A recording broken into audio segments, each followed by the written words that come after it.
गुरुवर के चरणों में सादर वंदन नमन नमोस्तु नमोस्तु नमोस्तु। और श्रेष्ठ श्रावक पद्मावती देवी को भी मैं सादर जय जिनेंद्र करते हुए शुरुआत करता हूं सवाल की। नवरात्र महाराज जी, आज नौवा रात्र है वैष्णव धर्म के अनुसार, पर इसने हमारे जैन धर्म के अंदर कितनी ज्यादा जड़ें खोद ली हैं कि दक्षिण के अंदर तो आज हमने तीर्थंकरों को गौण कर दिया है और हम वहां केवल देवियों को पूजने लगे हैं। बात यहीं खत्म नहीं होती, अब उसने उत्तर भारत में भी ये कर लिया है। प्रथमा नियोग में आता है कुछ श्रेष्ठ, मानता हूं मैं कुछ देवियों को मानते, पर क्या वास्तव में हम तीर्थन को गौण करके इन देवियों को पूजने लगेंगे तो क्या हमारे जैन धर्म का अस्तित्व आगे रह पाएगा, या ये गलत है या सही है महाराज जी? सबसे पहला सवाल तो ये है कि जो लोग इन्हें पूजते हैं वो क्यों पूजते हैं?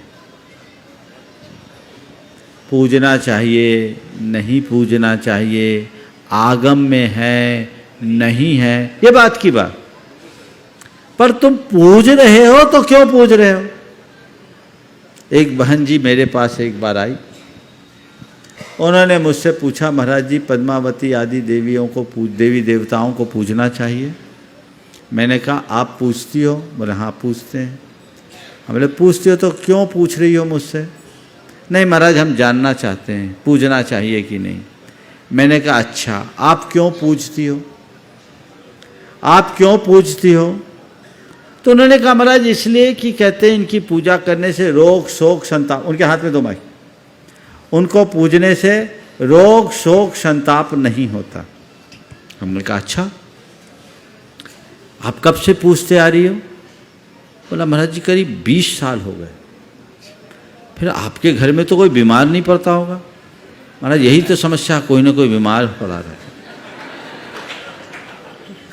अच्छा आपके यहाँ कभी कोई शोक नहीं हुआ होगा? महाराज बड़ा टेंशन है, पिछले 1.5 साल में 3 मौतें हो गई जिसमें 2 कच्ची मौतें हो। अच्छा आपको कोई टेंशन तो नहीं होगा? महाराज जी पूरी फैमिली में बहुत टेंशन है, जब से हमारी सासू माँ गई है सब भाइयों में बड़ा डिस्टर्बेंस चल रहा है, रात दिन टेंशन है, महाराज जी कोई उपाय बता दीजिए ना। मैंने कहा बहन जी अभी अभी आपने कहा कि इनको पूजने से रोग शोक संताप नहीं होता, और 20 वर्षों से पूजने के बाद आपने ही कहा हमारे घर में कोई ना कोई रोगग्रस्त रहता है। अभी 1.5 साल में 3 मौतें हो गई, सो शोक भी है और संताप तो बनाई है, तो पूजा से क्या पाया? एकदम चकरा गई। मैंने कहा इस तरह के विश्वासों से ऊपर उठकर हमें तत्व का श्रद्धान करना चाहिए, आत्मा के स्वरूप को पहचानना चाहिए, वस्तु के स्वरूप को जानना चाहिए, कर्म सिद्धांत पर भरोसा रखना चाहिए, कर्म कांडों पर नहीं। ये बात सदैव ध्यान रखिए। हमारे जीवन में आने वाले रोग शोक संताप एक अशुभ संयोग है, और ये अशुभ कर्म के निमित्त से होते हैं। इनका निवारण तभी होगा जब अशुभ कर्मों का निवारण होगा, और अशुभ कर्मों का निवारण का और कोई उपाय नहीं है सिवाय प्रभु स्मरण के। भगवान को भजोगे, परमेष्ठी का स्मरण करोगे तभी होगा, और तब भी हो ये कोई गारंटी नहीं। बिल्कुल। लेकिन प्रभु की शरण में जाओगे, तुम्हारा रोग शोक संताप मिटे या न मिटे, तुम्हारा मन शांत जरूर हो जाएगा, तुम्हारा मन निर्मल जरूर हो जाएगा।